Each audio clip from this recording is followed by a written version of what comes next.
আসসালামু আলাইকুম রহমতুল্লাহ। সম্মানিত কোয়েল পাখি খামারি ভাই বোন, এতগুলো মেডিসিন আমি দেখতেছেন, এই মেডিসিনগুলো আমি আজকে নিয়ে আসলাম।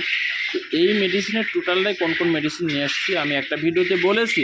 তো এই মেডিসিনের মধ্যে একটি মেডিসিনের কথা আমি আপনাদের কাছে একটু বলার চেষ্টা করব, সেটা হচ্ছে স্যালাইন। এটা যে কোম্পানি হোক, কোম্পানি আপনার দেখা দরকার নেই, এটা স্যালাইন। সেটা আপনি ওর স্যালাইন ব্যবহার করতে পারেন, ভেটেরিনারি যে কোনো কোম্পানির স্যালাইন ব্যবহার করতে পারেন।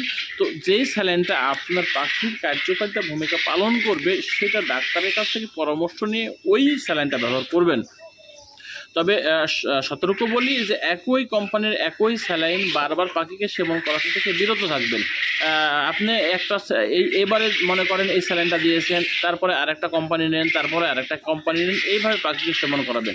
তো যাই হোক, যেটা আমি বলছিলাম যে এই গুরুত্বপূর্ণ যে স্যালাইন আপনার পাখির জন্য এই গরমের সময় যে কত গুরুত্বপূর্ণ, কত কাজে লাগে, যদি এটা প্র্যাকটিক্যালভাবে দেখানো যেত, তাহলে এই স্যালাইনটা তার খামারে রাখা থেকে বিরত থাকতো না।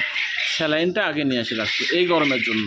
কারণ আপনারা যখন কোনো রোদ্রে ক্লান্ত হয়ে যান, ঘাম ঝরে যায়, মাঠে কাজকর্ম করেন, তখন